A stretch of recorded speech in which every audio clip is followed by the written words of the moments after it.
High, welcome to day 28। বেশ অনেক দিন পরেই ডে 28টা আসছে। তো যাই হোক, আজকে দিনটা ছিল সানডে আর আমরা যাচ্ছিলাম আমাদের ফারাক্কা গ্রামের বাড়িতে। তো ব্যাস বাসে উঠে পড়েছি। অনেক দিন ধরেই তো বাসে এখন মেয়েদের জন্য ফ্রি হয়ে গেছে, বাট আমি যেহেতু ফারাক্কা গেলে সাধারণত ট্রেনেই যাই, তাই জন্য বাসের এই ফ্রিটা নেওয়া হয়নি। তো আজকে বেশ ভাল লাগছিল যে আমিও ফ্রিটা ফাইনালি এনজয় করতে পারলাম।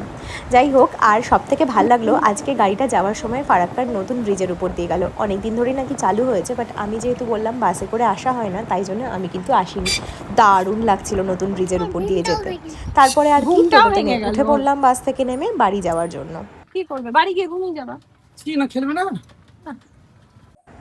আর বাড়ি ঢুকতে গিয়ে দেখলাম, দেখো আমাদের হলুদের গাছটা কি বড় হয়েছে। আশা করি প্রচুর কাঁচা হলুদ হয়ে হবে। পরে একদিন পুরো বাগানটা তোমাদের ঘুরে দেখাবো।